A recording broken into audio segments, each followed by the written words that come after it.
तस्लीमा अल्लाहुम्मा এটুকু সাউন্ড ঠিক আছে এখন দেখে নিতে হবে একবার দেখে নাও মুহাম্মদ ওয়া আলা আলিহি দেখে নাও মাওলানা মুহাম্মদ সাল্লাল্লাহু আলাইহি ওয়াসাল্লাম। যতক্ষণ আপনারা বক্তব্য শুনলেন আলহামদুলিল্লাহ আহলে সুন্নাতুল জামাত মাসলাকে আলা হযরত আপনার ওপেন ক্যামেরা থেকে না এবং রক্তে ওয়াহাবিয়াত সেকুলিয়াত সম্বন্ধে ওয়াজ শুনছিলেন। আমি শুধুমাত্র ইন্ট্রোডাকশন স্বরূপ মানে যা ওয়াজ হলো আমাদের বিশেষ বলার কিছু প্রয়োজন আছে বলে মনে করছি না, কিন্তু একটা বিষয় হচ্ছে এটাই যে আরো কিছু জিনিস যেটা আমাদের পশ্চিমবঙ্গে রয়েছে 90টা আলোচনা উনি করে দিয়েছেন, 10 ভাগ যেটা আলোচনা বাকি তার মধ্যে আছে পশ্চিমবঙ্গের একটা প্রতিষ্ঠান দারুল হুদা। এই দারুল হুদা হচ্ছে সোলে কুল্লির একটা প্রতিষ্ঠান হয়ে যে সকল মৌলবী এদের বই পড়াচ্ছে বা যার কাছ থেকে বিতরণ হচ্ছে তারা কিন্তু এর আযাবের ভোগী হবে। এটা আমি বলে মানে ক্লিয়ার করলাম, 100% সোলে কুল্লি ওয়াদের ওয়াজ আপনাদের সম্মুখে হয়ে গেল। দারুল হুদা কেন সোলে কুল্লি তার সমাজে ডকুমেন্ট সমাজে রয়েছে, তাতে মুখে আহলে সুন্নাতুল জামাত মাসলাকে আলা হযরত বললাম 90টা 10টা বাকি রয়ে গেল, তা আমি ওটা আধুরা মনে করছিলাম, ক্লিয়ার করে দিলাম। দারুল হুদা সোলে কুল্লি প্রতিষ্ঠান, এটা সুন্নি নয়। যে সকল সুন্নি মৌলবী সুন্নি বলে চালাচ্ছে তারাও এর দায়ী মাসলাকে আলা হযরতের বিরোধী তারা বসে। এরপর আপনাদের সম্মুখে আমি বক্তৃতা শুরু করতে যাই। Respected my audience, tonight I would like to express some speech about our holy prophet, our holy religion and our holy Aqidah Ahlus Sunnah wal Jama'ah. I request to listen my speech very carefully and I discuss my speech in Bengali language inshallah ta'ala. শ্রদ্ধেয় আজকের জলসার মনোনীত সভাপতি মহাশয়, আমন্ত্রিত ওলামায়ে কেরাম, রাসূল প্রেমিক শ্রোতা ভাইয়েরা, মা ও বোনেরা, সর্বপ্রথম প্রশংসা মহান রব্বুল আলামিনের জন্য যিনি এক ও দ্বিতীয় ওয়াহদাহু লা শারীক। অতঃপর কোটি কোটি দরুদ ও সালাম বর্ষিত হোক হুজুর আকরাম নূরে মুজাসসাম শফিউল আলম নবী মুহাম্মদুর রাসূলুল্লাহ সাল্লাল্লাহু তাআলা আলাইহি ওয়াসাল্লামের উপর, যার চেহারা মুবারককে দেখার পর the greatest personality in 20th century ইমাম আহমদ রাজা খান said that रुख दिन है या महरे समा, ये भी नहीं वो भी नहीं, सब जुल्फे या मुश्क खुदा, ये भी नहीं वो भी नहीं।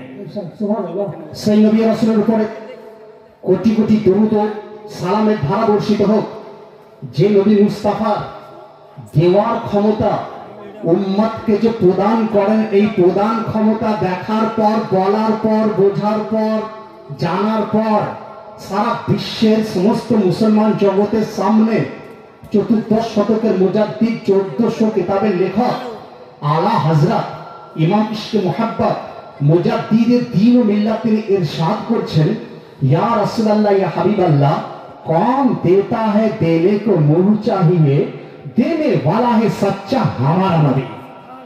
সেই নবী রাসূলের উপরে কোটি কোটি দরুদ ও সালামের ধারা বর্ষিত হোক, যে নবী মুস্তাফা সাল্লাল্লাহু আলাইহি সাল্লাম আমাদের এখানে হাজির হওয়া সেটাও তিনি জানতে পারছেন, এবং কে হাজির আছেন তার পুরো ডিটেইলস বায়োডাটা আমার মুস্তাফা তিনি জানতে পারছেন। তো আমার মুস্তাফার এই জানার ক্ষমতা, বোঝার ক্ষমতা, লেখার পর সারা বিশ্বের সামনে মেসেজ দিলেন চতুর্দশ শতকের মুজাদ্দিদ আলা হযরত। এইভাবে তিনি বললেন, ওয়াল্লাহ ও সুন লেंगे फरियाद को पहुंचेंगे, इतना भी है कोई जो आह कर दिल से। সেই নবী রাসূলের উপরে কোটি কোটি দরুদ ও সালামের ধারা বর্ষিত হোক, যে নবী মুস্তাফা সাল্লাল্লাহু তাআলা আলাইহি ওয়াসাল্লাম কাল কিয়ামতের মাঠে রব্বুল আলামিনের প্রদত্ত ক্ষমতায় একবার ইশারা করবেন, হাজার হাজার মানুষ সবাই জান্নাতে পৌঁছে যাবে। সুবহানাল্লাহ সুবহানাল্লাহ। আর এই ক্ষমতা দেখার পর, এই ক্ষমতা বোঝার পর চতুর্দশ শতকের মুজাদ্দিদ আলা হযরত তিনি বলেন, ইয়া রাসূলুল্লাহ ইয়া হাবিবাল্লাহ, আপনার শান তো এটাই যে কাল কিয়ামতের মাঠে আপনার শান আল্লাহ দেখাবেন। সুবহানাল্লাহ। সেই নবী রাসূলের উপরে কোটি কোটি দরুদ ও সালামের ধারাবর্ষ বর্ষিত হোক, যে নবী মুস্তাফা সাল্লাল্লাহু তাআলা আলাইহি ওয়াসাল্লামের আগমনে আপনার আগমন, আমার আগমন, সারা বিশ্বের সমস্ত সৃষ্টি জগতের আগমন, সমস্ত সৃষ্টি জগতে এসেছে যে নবী মুস্তাফার ওসিলাতে। চতুর্দশ শতকের মুজাদ্দিদ আলা হযরত আজিমুল মারতাবা মুজাদ্দিদ দিনুল্লাহ তিনি ইরশাদ করেন, ইয়া রাসূলুল্লাহ ইয়া হাবিবাল্লাহ, আপনার শান তো এটাই, वो जो ना थे कुछ ना था, वो जो ना हो कुछ ना हो, जान है वो जान की जान है तो जहान है। नारा तकबीर, नारा तकबीर, नारा रिसालत, मशरक़ आला हज़रत। সেই নবী রাসূলের উপরে কোটি কোটি দরুদ ও সালামের ধারা বর্ষিত হোক, যে নবী মুস্তাফা সাল্লাল্লাহু তাআলা আলাইহি ওয়াসাল্লাম সর্বসময় তিনি জীবিত, আগেও জীবিত, আজকেও জীবিত, কিয়ামতের সকাল পর্যন্ত জীবিত। আমার মুস্তাফার জীবিত হওয়া কোরআন ঘোষণা করে, আমার মুস্তাফার জীবিত হওয়া বুখারী ঘোষণা করেছে, আমার মুস্তাফার জীবিত হওয়া মুসলিম ঘোষণা করেছে, আমার মুস্তাফার জীবিত হওয়া তিরমিজি, নেসাই, প্রত্যেকটি হাদিস সেখানের মধ্যে বর্ণিত রয়েছে এটাই যে আমার মুস্তাফা তিনি জীবিত রয়েছেন। আর এই হাদিসকে পড়ার পর, এই হাদিসকে বোঝার পর চতুর্দশ শতকের মুজাদ্দিদ আলা হযরত ইমাম ইশকে মুহাব্বত মুজাদ্দিদ দিনুল্লাহ the son of Naqi Ali Khan, who wrote 1400 books, name Ahmad Raza Khan, said that Ya Rasulullah, तू जिंदा है वल्लाह, तू जिंदा है वल्लाह, मेरी चश्मे आलम से छिप जाने वाले। सुभान अल्लाह, सुभान अल्लाह। সেই নবী রাসূলের উপরে কোটি কোটি দরুদ ও সালামের ধারা বর্ষিত হোক, যে নবী মুস্তাফা সাল্লাল্লাহু তাআলা আলাইহি ওয়াসাল্লাম তিনি সমস্ত মুমিনকে সহযোগিতা করেন, যার ওসিলাতে সারা বিশ্বের লোক পেয়ে থাকে। খোদার কসম, আপনি রুজি পেয়ে থাকেন আমার মুস্তাফার ওসিলাতে, আমি রুজি পেয়ে থাকি আমার মুস্তাফার ওসিলাতে, মা বোনেরা রুজি পেয়ে থাকেন আমার মুস্তাফার ওসিলাতে, সমস্ত কীট পতঙ্গ রুজি পেয়ে থাকেন নবী মুস্তাফার ওসিলাতে। আর এই মুস্তাফার ক্ষমতা দেখার পর, আল্লাহর প্রদত্ত ক্ষমতা মুস্তাফাকে আল্লাহ রাব্বুল আলামিন প্রদান করেছেন, এটা দেখার পর the greatest personality in 20th century who wrote 1400 books named Ahmad Raza Khan said that Ya Rasulullah ya Habiballah, मैं तो मालिक ही कहूंगा क्योंकि हो मालिक के हबीब, यानी महबूब मुहिब में मैं ही मेरा तेरा। সেই নবী রাসূলের উপরে কোটি কোটি দরুদ ও সালামের ধারা বর্ষিত হোক, যে নবী মুস্তাফা গায়েবের সংবাদ জানেন, গায়েবের সংবাদ দিতে পারেন, গায়েবের সংবাদ কালকেও দিয়েছিলেন, কিয়ামতের সকাল পর্যন্ত কি হবে সমস্ত খবর আলা হযরত তিনি দিয়ে দিলেন। আমার আলা হযরতের বা প্রিয় রাসূল, আমাদের প্রিয় নবী, আমাদের আকা মাওলা তিনি দিয়ে দিয়েছিলেন। তো রাসূলের পাক সাহেবে আওলাকে এই দেওয়া ক্ষমতা এবং গায়েবের সংবাদ দেওয়ার ক্ষমতা দেখার পর চতুর্দশ শতকের মুজাদ্দিদ আলা হযরত আজিমুল মারতাবা মুজাদ্দিদ দিনুল্লাহ তিনি ইরশাদ করেন, ইয়া রাসূলুল্লাহ ইয়া হাবিবাল্লাহ, और कोई कायम किया तुमसे नहा हो भला, जब न खुदा ही छुपा तुम पे करर दो। তাহলে আপনারা বুঝতে পেরে গেলেন আমার মুস্তাফার শান আলা হযরত কি করে বর্ণনা দিয়েছেন। বাস এরপরে আপনাদের সম্মুখে আমি চলে আসছি বিষয় সম্বন্ধে, যে বিষয় সম্বন্ধে আজকে আলোচনা হবে সে এবং যে বিষয় সম্বন্ধে শিরোনাম দেওয়া হয়েছিল মাসলাকে আলা হযরত কি, এই সম্বন্ধে কিছু কথা বলে খুব তাড়াতাড়ি আপনাদের সম্মুখে বিদায় নেব। একবার ভক্তি ভরে উচ্চ স্বরে একবার দুরূদ শরীফে নজরা পেশ করুন। আল্লাহুম্মা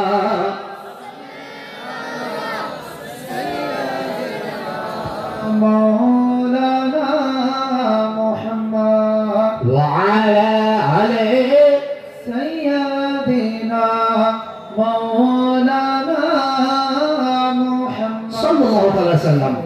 মাসলাকে আলা হযরত কি, what is the মাসলাকে আলা হযরত, what's the define of মাসলাকে আলা হযরত।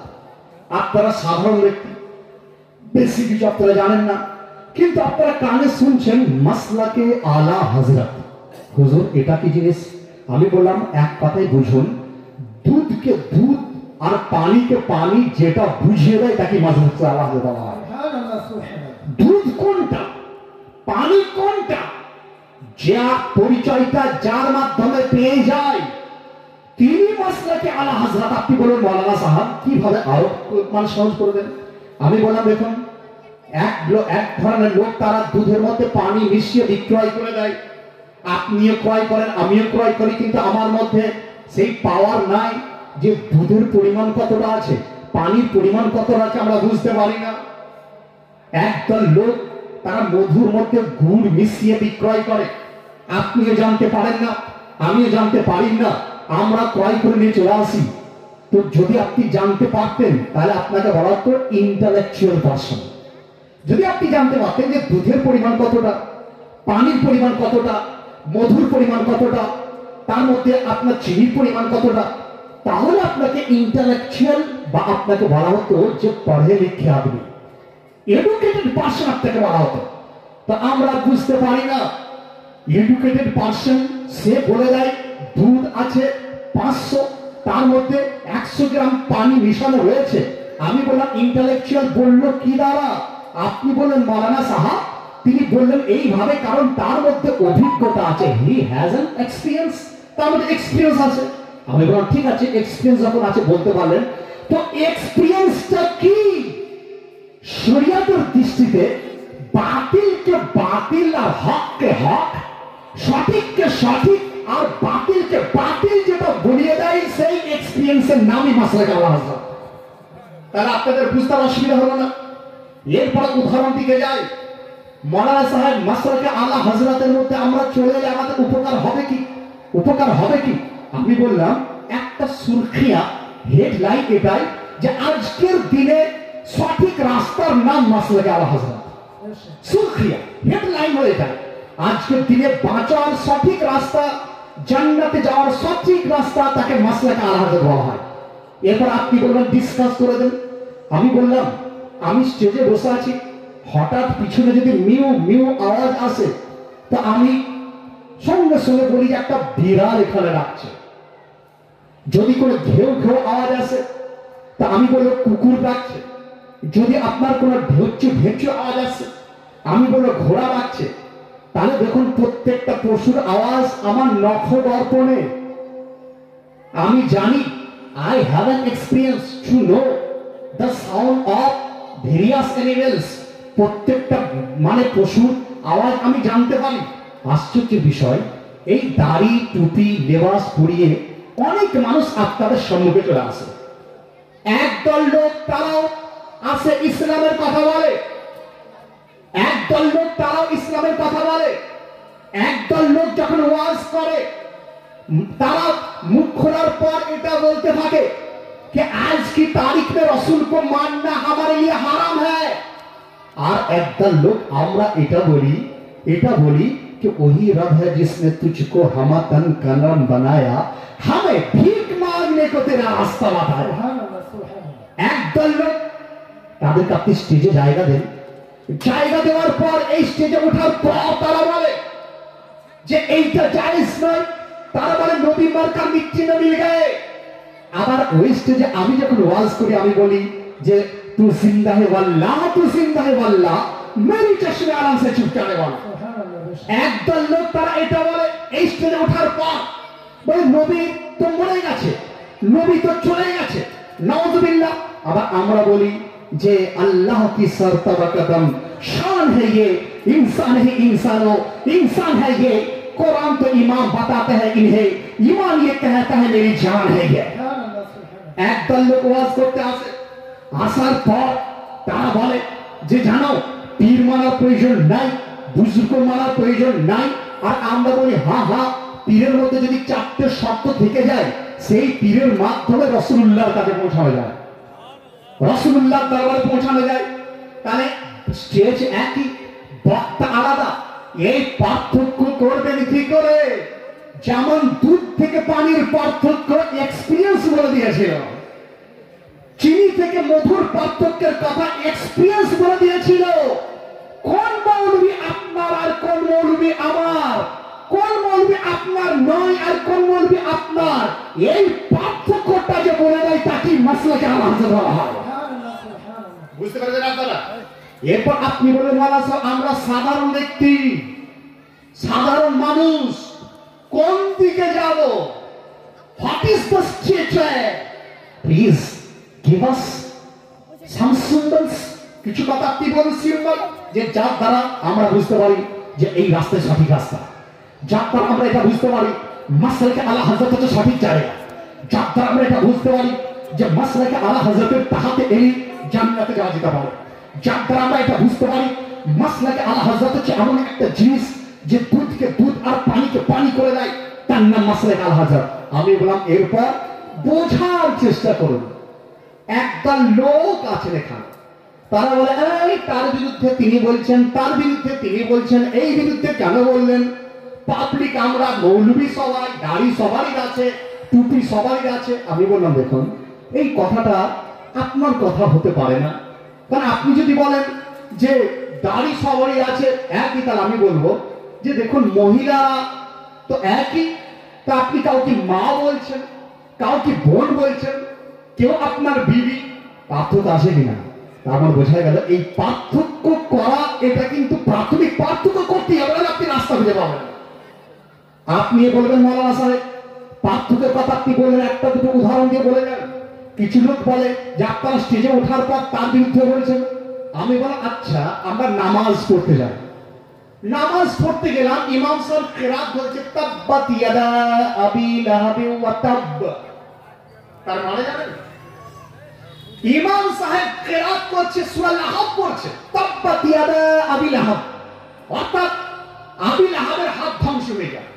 আপনি নামাজ পড়তে গেছেন, আবি লাহাবের হাত ধ্বংস করতে গেছেন, কি করতে গেছেন? আপনি নামাজ পড়তে গেছেন তো কোরআনের সূরা পড়ছেন, আপনি বোঝা গেল আবু লাহাবকে গালি দেওয়ার কথা, আবু লাহাবের হাত ভেঙে যাওয়ার কথা, আবু লাহাবের বিরোধিতা করার কথা কোরআন আমাদেরকে শিক্ষা দিচ্ছে। বোঝার চেষ্টা করবেন। এখন যদি বুঝতে না পারেন কালকে বলবেন আরে জালসা হলো শুধু এর বিরুদ্ধে তার, তার বিরুদ্ধে তার, শুধু ইন্ট্রোডাকশন আধ ঘন্টা থেকে পৌনে এক ঘন্টা আমার সময় বুঝলেন, তার মধ্যে 20 মিনিট পরে পারি হয়ে গেল। আপনি বোঝার দায়িত্ব আপনাদের। তাহলে তাব্বাত ইয়াদা আবি লাহাব ওয়া তাব, মাওলানা সাহেব নামাজ পড়তে এসেছি, আপনি এই কিরাত করবেন না। আল্লাহু আকবার, আল্লাহু আকবার, ইয়া রাসূলুল্লাহ, ইয়া রাসূলুল্লাহ, জিন্দাবাদ, জিন্দাবাদ, জিন্দাবাদ, মুফতি আজম বাংলার জিন্দাবাদ। মাশাআল্লাহ, দেখুন মুফতি সাহেব চলে আসছেন, হ্যাঁ মুফতি মেহমুদ্দিন সাহেব, আলহামদুলিল্লাহ। আমি ওনাকে ব্যাপারে হক কথা বলার জন্য বললাম। আজকের দিনে দেখছেন বয়স দেখুন, খালি 7 বছর হয়ে গেলে চলতে পারি না, 75 বছর বয়সে উনি যা ভুট্টা ভাবছেন এখন বুঝলেন। আমার মনে হয় আমরা পাবো সন্দেহ আছে, বুঝলেন? বসুন। তো উনি এখনো পর্যন্ত বললেন বাতিল যদি জানে যে মুফতি নিয়ামতুদ্দিন সাহেব চলে আসছে, তারা রাস্তাটা জনসন স্টেজে না নিয়ে এসে অন্যদিকে ঘুরে চলে। তো মুফতি নিয়ামতুদ্দিন সাহেব আর কাউকে ছেড়ে কথা বলেন না। আজ গোটা পশ্চিমবঙ্গের বুকে যেমন শুনলেন আলাউদ্দিন জিহাদের বিরুদ্ধে, আলহামদুলিল্লাহ আমরা সকলেই আমরা চাই যে পশ্চিমবঙ্গে যে আলিমরা রয়েছে আমাদের মধ্যে কিছু কমি আলহামদুলিল্লাহ নাই। মাসলাকে আলা হযরত আপনি তার কাছে কেন শুনবেন? আমিও বাংলাদেশ গেছিলাম, অক্টোবর মাসের 2 তারিখে 3 তারিখে প্রোগ্রাম ছিল বাংলাদেশের বিরাট জায়গাতে, বললেন একটা জায়গাতে লালমনিরহাট। তো এত লোক নজর আসছিল না, তো ওখানে ওই একই কথা বললাম মুফতি সাহেব জানেন আমাদের বাংলাদেশ দুটো ভাগে ডিভাইড। আমাদের কি বলে একটা বালাকোটি আর একটা আহলে সুন্নাত ওয়াল জামাত। আমাদের বালাকোটি কারা? বলে বালাকোটিতে লিডার হচ্ছে আলাউদ্দিন জিহাদ। তো আমি ওখানে শুনেছিলাম, তার মানে বালাকোটি মানে আগে সমস্ত ব্যাখ্যা আপনারা শুনলেন, আমি আর রিপিট করছি না। তার মানে তার সঙ্গে ওয়াহাবির সংযোগ রয়েছে। আর যেমন এটা রোধ করা প্রয়োজন, পশ্চিমবঙ্গের যেটা আমার সিনার উপরে কিলের মতো গেড়ে দেওয়া হয়েছে, যে মৌলবীরা সাইন করেছে সুন্নি বলে, দারুল হুদার উপর আপনার বিরোধিতা করা প্রয়োজন রয়েছে। কারণ সরে করলে আজগুলো লোকে আমাকে প্রশ্ন করে যে আপনার এই মুফতি সাহেব বলছে, ও বলছে সুন্নি। আলহামদুলিল্লাহ আমার কাছে দলিল আছে, বললেন অম্বার লেগে যাবে। আমি নিজে ফতোয়া আর 2জন মৌলবী গিয়েছিলাম, মানসারে ইসলাম থেকে বলা হয়েছিল দারুল হুদা সলে করলি, হুজুর তাজুস শিখে তখন বাহাইতে ছিলেন, তিনি বলতেন সলে করলি ইদারা। কিন্তু এই মৌলবীরা শুধু মশলাকে আলাদা নিজের যেটা নিজের দিকে খাইলো সেটাই মাসলা, আর নিজের বিরুদ্ধে গেল তার আলোচনাই নাই। আমি বললাম এর নাম কিন্তু মাসলাকে আল হাজরাত নাই। মাসলাকে আল হাজরাত দুধকে দুধ এবং পানিকে পানি করে দেয় না মাসলাকে আল হাজরাত। নারে তাকবীর, নারে রিসালাত, মাসলাকে আল হাজরাত জিন্দাবাদ। তো আগে এই সলিকুল্লি টাইপের দুধকেও বলছে ঠিক আছে, পানিকেও বলছে ঠিক আছে, এটাও মৌলবি সেটাও মৌলবি, এটাও ঠিক সেটাও ঠিক, দলিল আপনি নিয়ে যান। কেতাবের নাম আল কেফায়া, 178 নম্বর পাতা, লেখক খতিব বাগদাদি তিনি লিখছেন, খতিব বাগদাদি 178 পৃষ্ঠা লিখছেন যে ইমাম আহমদ বিন হাম্বলের কাছে বান্দার বলে একজন ব্যক্তি এসে জিজ্ঞাসা করছেন, হুজুর আমি ভয় করছি যে এই লোকটা খারাপ, এই লোকটা ভালো, এর মধ্যে দুর্বলতা আছে, এটা বলতে আমি ভয় করছি, এটা আমি বলতে চাইছি না হুজুর, বলতে আমি ভয় করি, এটা আমি ঠিক করছি।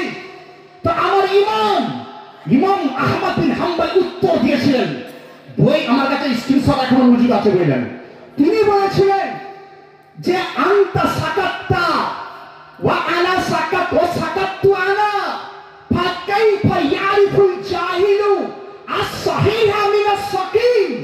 যদি তুমিও চুপ থাকো আমিও চুপ থাকি তাহলে পাবলিকরা বুঝবে কি করে কোনটা সঠিক মৌলবি আর কোনটা ঠিক মৌলবি।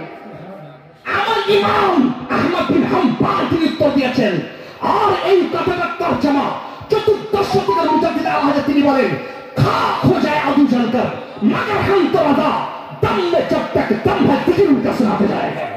नारे तकबीर, नारे रिसालत, नारे रिसालत, मसला के आला हजरत मुनाजिर अहले सुन्नत हजरत अल्लामा मौलाना मुफ्ती नूरुल आरिफीन अंसारी साहब किबला। नारे तकबीर, नारे रिसालत। तो मसला के आला हजरत के स्टेट है, मसला के आला हजरत इज द स्टेट है टू जन्नत। জান্নাতে যাওয়ার সঠিক রাস্তার নাম মাসলাক আল হাজরাত। বোঝার চেষ্টা করুন কেন সঠিক। আপনি বলেন একটা দলিল দিয়ে যান, হুজুর বসে আছেন, বেশি টাইম নিতে চাইছি না। আমাদের আকীদার মধ্যে একটা আকীদা আমার মুস্তাফা জিন্দা নবী। কি আকীদা হুজুর? জিন্দা নবী। আপনি বলেন হুজুর তাহলে তারা বলছে মুরতানি বলা তাদের কথা বাতিল, মাসলাক আল হাজরাত হচ্ছে এটাই, হুজুর জিন্দা নবী হায়াতুন নবী। দলিল এরপর নিয়ে যান, কোরআন শরীফ সূরা বাকারার মধ্যে আল্লাহ ইরশাদ করেন, ওয়ালা তাকুলু লিমান ইয়ুকতালু ফি সাবিলিল্লাহি আমওয়াত। এর ব্যাখ্যা এইটাই যে রাসূলুল্লাহর সঙ্গে যারা জিহাদে গিয়ে শহীদ হয়ে যায় তাদেরকে মুর্দা বলো না। মুস্তাফার সঙ্গে যাওয়ার পর কিংবা কোন জিহাদে যাওয়ার পর যদি কেউ শহীদ হয়ে যায় তাকে মুর্দা বলা চলে না, আর যিনি লিখে হয়ে যান তাকে মুর্দা কি করে বলা যায়? মুস্তাফা জিন্দা নবী। তাহলে কোরআন থেকে 1 নম্বর দলিল। 2 নম্বর দলিল যেটা ওয়াহাবি মার্কা মৌলবী ইবনে কাইয়ুম জাওজি তার কিতাব জালাউল ইফহামের মধ্যে লিখে রেখেছে। আমি যখন মদিনা শরীফে গিয়েছিলাম আমার উপর টর্চার, কারণ আমি বলেছিলাম রাসূলুল্লাহ জিন্দা। তো সেখানকার মৌলবীরা আমাকে কাট গড়াই মানে একদম গেটের কাছে 4-5টা মৌলবী সঙ্গে দাঁড় করেছিল। বলে বাবা তখন আনতা तुम क्या कहते हो? तो আমি বললাম हमारा नबी जिंदा है, नबी हाय्युन। বলে আলিমি দলিল, দলিল পেশ করো। তো আমি বললাম আমার দলিল তো অনেক, তোমাদের কিতাব, তোমাদের ইমাম, তোমাদের লেখা ইবনে কাইয়ুম জাওজি তার কিতাব জালালুল ইফহামের মধ্যে লিখেছে, ইন্নাল্লাহা হারামা আলাল আরদি আন তাকুনা আজসাদাল আম্বিয়া ফান্নাবিয়ুল্লাহি হাইয়ুন ইউসাক। সে তার কিতাবে এই হাদিস নকল করেছে যে অবশ্যই অবশ্যই এই জমিন তার জন্য হারাম। নবীদের বডিকে খাওয়া তো দূরের কথা, স্পর্শ সে করতে পারে না। বোঝা গেল হাদিসও আমাকে প্রমাণ করে দেয় যে নবী জিন্দা নবী। 86টা হাদিস। তারপরে সমস্ত আউলিয়ায়ে কেরাম তারা বলেছেন জিন্দা। রাসূলুল্লাহ ঘরানা হযরত সাইয়্যিদুনা যায়নুল আবেদিন যখন উনাকে দামেস্কের এলাকাতে বন্দী করে রাখা হয়েছিল, তো সেখান থেকে তিনি একটা নাত লিখেছিলেন রাসূলুল্লাহ ঘরানা। হযরত যায়নুল আবেদিনের আব্বাজান হযরত ইমাম হুসাইন, ইমাম হোসেনের আব্বাজান হযরত শেরে খোদা, আর ওনার হযরত ইমাম হোসেনের নানা যেন আমার রাসূলুল্লাহ সাল্লাল্লাহু আলাইহি ওয়াসাল্লাম। তো যায়নুল আবেদিন একটা নাত লিখেছিলেন কি, ইন্নাল দিয়া রিহাস সাওয়া ইয়াওমান ইলা আরদিল হারাম বাল্লিগ সালামি রাউতাতান ফিহা নবীর মুহতারাম। তিনি লিখেছেন, হে প্রভাতের হাওয়া, তুমি যেতে যেতে মদিনায় চলে যাও, মদিনা শরীফে আমার মুস্তাফা থেকে আরাম তিনি করছেন। বোঝা গেল নবীকে জিন্দা বলা সাহাবীদের আকীদা। একজন সাহাবী যিনি নবীকে জিন্দা বলার দলিল অনেক আছে, তার মধ্যে সবচেয়ে বেশি যে দলিলটা পেশ করা হয়, যার নাম হযরত বেলাল। হযরত বেলাল আমার আকা মাওলানা সাল্লাল্লাহু আলাইহি ওয়াসাল্লামের ওফাতের 40 বছর পর ওনার মাজার শরীফের কাছে এসেছিলেন। আসার পর তিনি এসেছেন কিসের জন্য? একটা আরজি নিয়ে এসেছিলেন। কারণ হযরত ফারুক আযম তিনি পাঠিয়েছিলেন, হে বেলাল তুমি যাও রাসূলুল্লাহ দরবারে গিয়ে বলো যে বৃষ্টি যেন আল্লাহ বর্ষণ করেন আপনার ওসিলাতে। তো হযরত বেলাল তিনি এসেছিলেন, আসার পর সালাম পেশ করেছিলেন, আসসালাতু ওয়াসসালামু আলাইকা ইয়া রাসূলুল্লাহ। যখনই বলা মাজার শরীফ থেকে উত্তর এসেছিল, ওয়া আলাইকা সালাম বেলাল। হযরত বেলালের জন্য উত্তর চলে এসেছিল। বোঝা গেল জবাবের উত্তর বেলাল পেয়েছিলেন।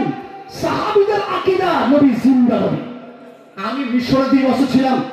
তো মিশরে একজন বিখ্যাত তরিকাতের ইমাম, যার নাম ইমাম রেফাই রাহমাতুল্লাহ আলাইহি। এই দেখুন আরেকজন মিসরি আলিম 2 বছর মিশরে কাটিয়ে এসেছে, ইজাজ আহমদ আজহারি। তো উনিও দেখেছেন। আর আপনাদের সামনে আরেকজন আজহারি ছিলেন, সহিমউদ্দিন আজহারি সাহেব। সকলেই জানেন ইমাম রেফাই। তো ইমাম রেফাই তার আকীদা আউলিয়া কেরামের আকীদা, আউলিয়া কেরামের সর্দারদের মধ্যে ছিলেন। তিনি বলেন, আর ওনার কথাটা আল্লামা জালালউদ্দিন সিউতি তার কিতাব হাবিলিল ফাতোয়ার মধ্যে নকল করেছেন। আল হাবিলিল ফাতোয়া, তার মধ্যে তিনি লিখছেন যে ইমাম রিফাই মদিনা শরীফে হাজির হয়ে গেলেন, আর ওনার সঙ্গে কয়েক হাজার লোক মদিনা শরীফে হাজির ছিল। তো ইমাম রিফাই আসার পর সালাম পেশ করলেন, আসসালাতু ওয়াসসালামু আলাইকা ইয়া রাসূলুল্লাহ। যখনই সালাম দেওয়া মাজার শরীফ থেকে আওয়াজ এসেছিল, ওয়া আলাইকা সালাম ইয়া রিফাই। ওয়া আলাইকা আল্লাহু আকবার, আল্লাহু আকবার, জিন্দাবাদ জিন্দাবাদ আল্লাহু আকবার। তো ইয়া রিফাই ওয়া আলাইকা সালাম। ইমাম রিফাই তিনি সালাম শুনেছিলেন। ইমাম রিফাই তিনি বলেন, ইয়া রাসূলুল্লাহ আরজি ইলতিজা রিকোয়েস্ট। সালামের উত্তর আমি মিশর থেকে শুনতে পেতাম। সালামের উত্তর মিশরের শহর কায়রো থেকে শুনতে পেতাম। সালামের উত্তর মিশরের আসওয়ান থেকে, মিশরের আলেকজান্দ্রিয়া থেকে, সব জায়গা থেকে শুনতে পেতাম। ইয়া রাসূলুল্লাহ আজকে শুধু শোনা নয়, চোখে দেখতেও চাই, ডাইরেক্ট দেখতে চাই। যখন এই কথা বলা ওখানকার বর্ণিত লোকেরা বর্ণনা করেন, আর জালালউদ্দিন সিউতি সেটা নকল করেন। কিতাবের নাম আল হাবিলিল ফাতোয়া। তিনি লিখছেন যে যখনই বলা আমার মুস্তাফার দরবার থেকে 2 হাত মোবারক বের হয়ে গেছিল, 2 হাত বেরিয়েছিল। শুধু ইমাম রিফাই নয়, যতজন মদিনা হাজির ছিলেন সকলেই দেখেছিল। আর এই কথা হযরত জালালউদ্দিন সিউতি সারা বিশ্বকে তিনি জানিয়েছিলেন। আবার আমার ইমাম 4th শতকের মুতাদ্দিদ আলা হযরত তিনি বর্ণনা করছেন ফাতায়ে রাবানিয়া শরীফের মধ্যে। তিনি বলেন, হ্যাঁ इमाम रिफाई ने भी देखा था, हमारे गौस ने भी देखा था। তিনি বলেন গৌসে আযম তিনি দেখেছিলেন। গৌসে পাক যখন মাজারে গেছিলেন, শুধু হাত নয়, রাসূল পাক ওনার সর মুবারকে হাত রেখে দোয়াও তিনি দিয়েছিলেন। তাহলে বুঝতে পারেন আকীদা কোনটা। রবি জিন্দা নবীর এত দলিল আপনি পেয়ে গেলেন, আর আলা হযরত তার নকল তিনি বলছেন যে এইভাবে তিনি বলছেন, ও जो ना थे कुछ ना था, वो जो ना हो कुछ ना हो, जान है वो जहान की जान है, जहान है। শোনার চেষ্টা করুন। আহলে সুন্নাতুল জামাতের আকীদা আর মাসলাকে আলা হযরত আলোচনা করছি। তাহলে একটা পয়েন্ট, যদি স্টেজে ওঠার পর কেউ বলে নবী মরে গেছে, তার আকীদা কোরআন বিরোধী, হাদিস বিরোধী, আউলিয়াদের বিরোধী। আর যদি কেউ বলে যে নবী জিন্দা, নবী জানলেন, সঠিক কথা সে বলছে, কোরআন হাদিসের মোতাবেক কথা সে বলে দিচ্ছে। অনেক কিছু বলার ছিল, অনেক কিছু আমি আলোচনা করতাম, কিন্তু টাইম আমার সাথ দিচ্ছে না, বুঝলেন। কারণ একজন বুজুর্গ ব্যক্তিকে বসিয়ে রেখে আমার মতো একজন নগণ্য বলবে, এটা কিন্তু দিল গাওয়া করছে না। কিন্তু লাস্ট পজিশনে আপনাদের চলে আসি। আজকাল খুব মডার্ন কথা আপনাকে নিয়ে যায়। দেখবেন আজকালকার লোকেরা বলে যে আমি ওকে 10 টাকা দিয়েছি, ওকে দিয়ে আমি ওকে রাজা করে দিয়েছি, 100 টাকা দিয়েছি রাজা করে দিয়েছি। আমি বললাম শোনো, 100 টাকা দিয়ে 10 টাকা দিয়ে তাকে রাজা বলে না, তাকে হিরো বলে না। হিরো তাকেই বলা হয় যে যে গরিব, তাকে পুরো অন্যের ব্যবস্থা যিনি করেন তাকে হিরো বলা হয়। আজকে কেউ কেউ বলে মৌলানা সাহেব ভারতের প্রাইম মিনিস্টার চাঁদের মধ্যে খেলনা বানাচ্ছে। আমি বললাম খেলনা পাঠানোর নাম সুপারম্যান নয়, চাঁদের মধ্যে খেলনা পাঠানো সুপারম্যান নয়, বরং দুনিয়া থেকে চাঁদকে দ্বিখণ্ডিত করার নাম সুপারম্যান।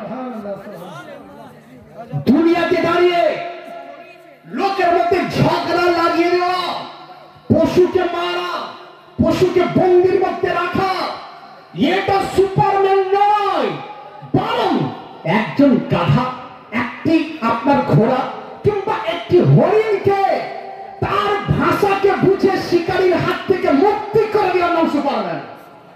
যে কারণেই তো আপনার বড় বড় দানিশ্বর, বড় বড় বৈজ্ঞানিক তারা বলেছিলেন we cannot find out any other man like the holy prophet Muhammad Rasulullah sallallahu alaihi wasallam। আমরা দ্বিতীয় মুস্তাফার মতো কাউকে দেখতেই পাই না। ফ্রান্সের আজকে আপনারা ইসরায়েল ফিলিস্তিন শুনছেন, তো ফ্রান্সের একজন ব্যক্তি ইসলামকে নিয়ে রিসার্চ করেছিল, যার নাম ডিলা মার্টিন। তো ডিলা মার্টিনকে বলা হলো যে ইসলামকে নিয়ে তুমি কেন এত গবেষণা করছো?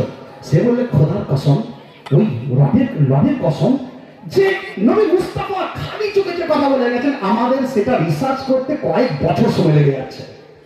আমার মুস্তাফা তিনি ইরশাদ করেছিলেন বাথরুমে প্রবেশ করবে বাঁ পায়ে, মসজিদে প্রবেশ করবে ডান পায়ে।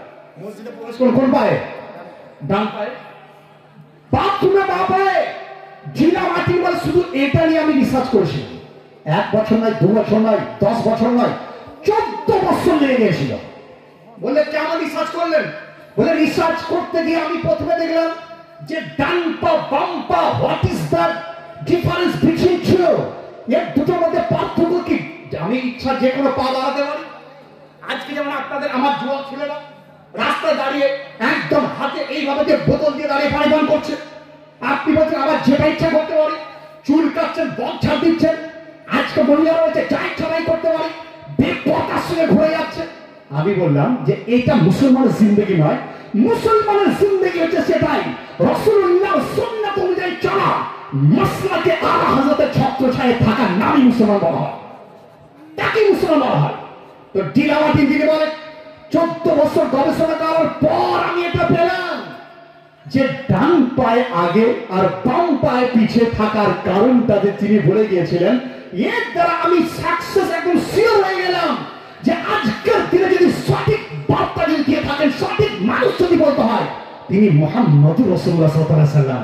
তো ভাইরা, যাক অনেক টাইম আপনাদের কাছে নিলাম, আপনাদেরকে বোঝানোর চেষ্টা করলাম মাসলাকে আলা হযরত কি। এইগুলো আমার সংক্ষিপ্ত এবং আমার আধুরা বক্তব্য এই পর্যন্তই। দেখুন আমিও একটা পত্রিকা বের করি, পত্রিকার নাম সুন্নি দর্পণ। বই সুন্নি দর্পণ পত্রিকা 40 টাকা মূল্য বললেন, এর মধ্যে একদম পুরো কোনটা দারুল হুদাকে সুন্নি নয় তার কারণ এর মধ্যে তুলে ধরা আছে হইলেন। আলাউদ্দিন জাহাদিকে সুন্নি বক্তা নয় তার বিরুদ্ধে এর মধ্যে রয়েছে হইলেন।